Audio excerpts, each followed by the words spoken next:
सुबह सुबह की ताज़ी हवा और रोज की तरह बिंदिया चिड़िया और उसके दोस्त नदी किनारे पानी पीने के लिए जा रहे होते हैं।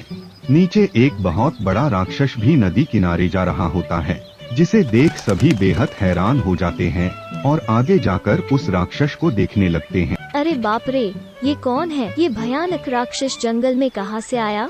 बिंदिया, ये तो दिखने में बड़ा ही खतरनाक लग रहा है।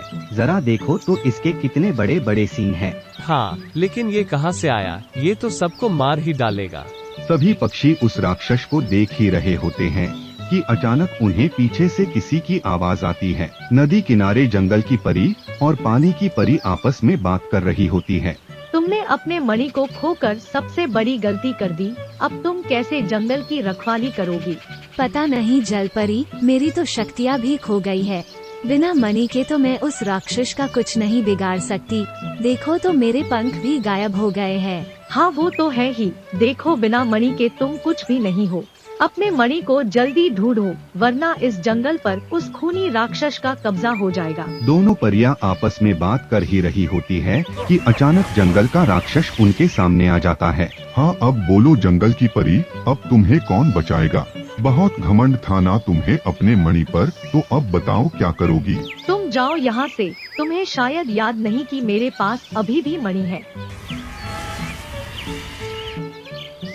अभी तो मैं जा रहा हूँ, लेकिन जल्द ही वापस आऊँगा अपनी बीवी चुड़ैल के साथ। तुम ऐसा कुछ नहीं करोगे, वरना तुम्हारे लिए अच्छा नहीं होगा। मैं ऐसा ही करूँगा, और तुम शायद भूल रही हो कि अब तुम्हारे मणि की ताकत आधी रह गई है, क्योंकि तुम्हारी इस लाडली जंगल की परी ने अपना मणि खो दिया है। अब तुम मुझे ज्यादा समय के लिए रोक नहीं पाओगी।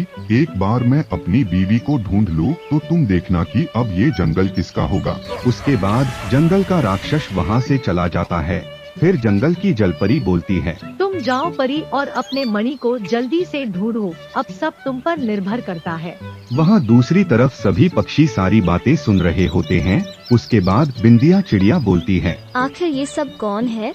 कोई अपने आप को जंगल की परी बोल रही है और कोई जंगल का राक्षस। मैंने तो इनमें से किसी को कभी नहीं देखा। ठीक कहा बिंदिया तुमने। आखिर ये सब कौन है और ये किस मणि की बात कर रहे हैं? शायद हमें इस बारे में जंगल की परी से ही बात करनी चाहिए, क्योंकि इनके मुताबिक अगर जंगल की परी को उसका मणि नहीं मिला तो इस जंगल पर राक्षस का अधिकार हो जाएगा। हाँ मिट्टू, तुमने सही कहा। तो चलो उस परी के पास ही चलते हैं। उसके बाद सभी पक्षी जंगल की परी के पास जाकर उससे बात करते हैं। तीनों पक्षियों को अपने पास देख जंगल की परी बोलती है, अरे बिंदिया, भोला और मिट्टू, तुम तीनों यहाँ पर कैसे? क्या तुम लोग मुझे देख सकते हो? जी हाँ, हम लोग आपको देख सकते हैं, लेकिन आपको हम सबके नाम कैसे पता? बिंदिया, मुझे सब पता है। मैं इस जंगल के सभी जानवरों को जानती हूँ। अच्छा, तो परी जी, ये मणि क्या है? हमें माफ कीजिएगा, लेकिन हमने आप सबकी सारी बातें सुन ली और हमने देखा कि वो राक्षस कैसे आपको और जलपरी जी को धमका रहा था। आप लोग कौन हैं और वो राक्षस कौन है? दरअसल बिंदिया, मैं जंगल की देखरेख का काम करती हूँ और जंगल के पानी के देखरेख का काम पानी की जलपरी करती है। हम सबके पास अपनी रक्षा के लिए मणि है, जो कि हमें हमारे देवताओं ने दिया था, ताकि कोई भी नकारात्मक शक्ति हमसे हमारे जंगल को चुरा ना ले। जब तक वो मणि हमारे पास है, तब तक कोई भी बुरी शक्ति हमारा कुछ नहीं बिगाड़ सकती थी। लेकिन अब एक समस्या हो गई, मेरा मणि खो गया है और अब वो राक्षस इस बात का फायदा उठाना चाहता है। अच्छा, वैसे परी जी, वो राक्षस एक चुड़ैल की बात भी कर रहा था। आखिर वो कौन है? भोला, वो उसकी बीवी है, जो कि काफी सालों से सोई हुई है। बिना अपनी बीवी की मदद के वो इस जंगल पर कब्जा नहीं कर सकता, इसलिए वो अभी अपनी बीवी को ढूंढने गया है। ये सब सुन बिंदिया कुछ देर सोच में पड़ जाती है और फिर बोलती है, क्यों न हम लोग एक प्लान बनाए? देखो, राक्षस को अपनी बीवी की तलाश है और परी जी को अपने मणि की। क्यों न हम उस राक्षस को उसकी बीवी को ढूंढने में देरी करवा दे। मैं और परी जी उस मणि को ढूंढने चलते हैं और तुम दोनों राक्षस के पास जाकर उसे बोलो कि तुम उसे उसकी बीवी को ढूंढने में मदद करोगे और उसका इतना समय बर्बाद कर दो कि उसे उसकी बीवी कहीं मिले ही ना। क्या पता तब तक हमें ही वो मणि मिल जाए। बिंदिया, क्या तुम्हारा दिमाग खराब हो गया है? उस राक्षस के पास जाकर उसका ध्यान भटकाना आत्महत्या के बराबर है। हाँ, पहले तो वो भोला का तंदूरी कौवा बनाएगा और उसके बाद मेरा तंदूरी तोता बनाएगा। देखो, ऐसा कुछ नहीं होगा। तुम दोनों जाओ और उसको मदद के लिए बोलो। अपनी बीवी के लिए वो किसी की भी मदद के लिए तैयार हो जाएगा। ठीक है परी जी, अगर आप बोलती है तो हम चले जाते हैं, लेकिन अगर हम मर गए तो हमारी आत्माओं को मुक्ति दिलवा देना। उसके बाद भोला कौवा और मिट्ठू तोता राक्षस के पास जाने के लिए निकल जाते हैं। वहाँ दूसरी तरफ जंगल का राक्षस आराम से बैठा होता है। उसके बाद भोला कौवा और मिट्ठू तोता राक्षस के पास जाते हैं और बोलते हैं, जंगल के राक्षस की जय हो। राक्षस किसको बोला बे घनचक्कर की औलाद? राक्षस नहीं, हमने जंगल के मालिक बोला, जंगल के मालिक की जय हो। मालिक गया तेल लेने, आज तो मैं तंदूरी पक्षी खाऊंगा। तुम दोनों जल्दी मेरे पास आओ। नहीं रुकिए मालिक, हम लोग तो यहाँ आपकी मदद के लिए आए हैं। मदद? कैसी मदद? मुझे किसी की मदद की जरूरत नहीं है। देखिए मालिक, हम दोनों ने आपकी और उस परी की सारी बातें सुन ली थी और अब हमें ये पता चल गया है कि जंगल के राजा आप ही बनोगे। हाँ मालिक, उस परी का तो मणि भी खो गया है और अब तो वो कुछ कर भी नहीं पाएगी। मुझे तुम दोनों की ये बात बहुत अच्छी लगी। दिल जीत लिया तुम दोनों ने। आज से तुम दोनों मेरे लिए काम करोगे। अब तुम दोनों एक काम करो, जंगल के चारों दिशाओं के कोनों पर 4 गुफाएं हैं। तुम लोग उड़कर वहां जाओ और उनमें से एक गुफा में मेरी बीवी है, उसको मेरे पास लेकर आओ। उसके बाद मैं तुम दोनों को इनाम दूंगा। ठीक है मालिक, हम अभी जाते हैं। वहाँ से उड़कर भोला कौवा और मिट्ठू तोता जंगल के कोने में जाते हैं। वहाँ थोड़ी दूरी पर उन्हें एक गुफा दिखती है, जिसे देख भोला कौवा बोलता है, देखो मिट्ठू, वहाँ एक गुफा है। हो सकता है कि उस राक्षस की पत्नी इसी गुफा में हो। हाँ, लेकिन हम आराम आराम से सभी गुफाओं में जाएंगे ताकि ज्यादा से ज्यादा समय बर्बाद हो सके और बिंदिया और जंगल की परी को टाइम मिल पाए। हाँ बिल्कुल मिट्ठू, चलो तो अब हम इस गुफा में तो चलते हैं। अगर राक्षस की बीवी यही हुई तो हम इसी गुफा के बाहर इंतजार करते रहेंगे और 3-4 दिन बाद राक्षस की बीवी को राक्षस के पास ले जाएंगे। इससे बिंदिया और परी जी को और समय मिल जाएगा।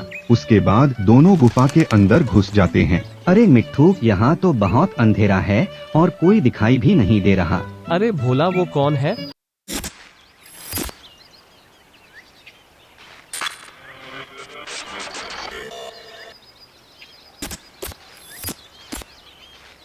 अरे मिट्ठू, जल्दी भाग यहाँ से। बाप रे भोला, वो कौन थी? थोड़ी देर और रुकते तो वो तो हमें मार ही डालती। हाँ चलो दूसरी गुफा में चलते हैं। इस गुफा के आसपास भी रहना खतरे से खाली नहीं है। उसके बाद दोनों दूसरी गुफा के सामने पहुंच जाते हैं और अंदर चले जाते हैं। मिट्ठू, यहाँ भी कोई नहीं है, चलो चलते हैं यहाँ से। अरे भोला, वो कौन है?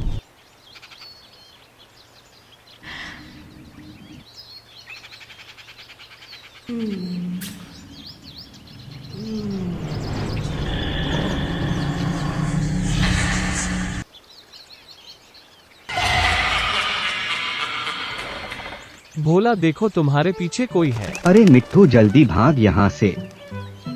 हर जगह से निराश होकर भोला कौवा और मिट्ठू तोता परेशान हो जाते हैं और फिर आपस में बात करते हैं। आखिर ये क्या मुसीबत है, हर जगह कोई न कोई भूत ही होता है। चलो एक काम सही हुआ, इस चक्कर में हमने राक्षस के 4 दिन बर्बाद कर दिए। अब बस ये आखिरी गुफा है, उसके बाद हम किसी और गुफा में नहीं जाएंगे। चलो अब मिट्ठू, इसके अंदर चलते हैं। अंदर जाने के बाद उन्हें सामने एक चुड़ैल खड़ी दिखती है, जिसे देख मिट्ठू तोता बोलता है, भोला शायद यही होगी राक्षस की चुड़ैल, चलो इससे बात करते हैं। जी, क्या आप ही राक्षस की चुड़ैल है? ये तो सिर्फ हंस रही है, चलो फिर से पूछते हैं। जी, क्या आप ही जंगल के राक्षस की चुड़ैल है? चुड़ैल हंसती रहती है और दोनों कुछ समझ नहीं पाते। उसके बाद मिट्ठू तोता बोलता है, भोला शायद इसको बोलना नहीं आता होगा, देखने से तो ये ही उसकी चुड़ैल लग रही है।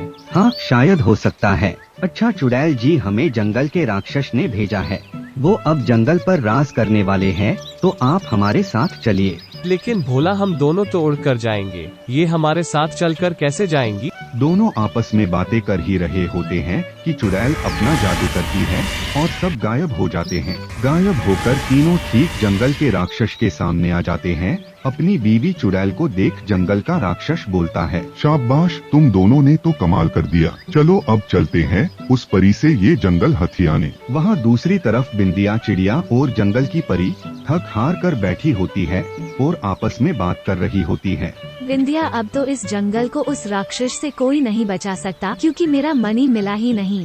परी जी, आप चिंता मत कीजिए, मैंने इस समस्या का हल निकाल लिया है। अच्छा बिंदिया, आखिर तुमने क्या हल निकाल लिया? दोनों बातें कर ही रही होती है कि तभी अचानक जंगल का राक्षस और चुड़ैल वहाँ आ जाते हैं। हाँ, अब बोलो जंगल की परी, तुम हमें देखकर चौंक तो नहीं गई? अब चाहे कुछ भी हो, आज तुम्हारी मौत तय है। तभी अचानक वहाँ पर जंगल की देवी आ जाती है, जिसे देख सभी हैरान हो जाते हैं। उसके बाद जंगल का राक्षस बोलता है, प्रणाम देवी जी, मैं तो मजाक कर रहा था, आप नाराज मत होइएगा। मैं सब जानती हूँ कि तुम क्या कर रहे हो।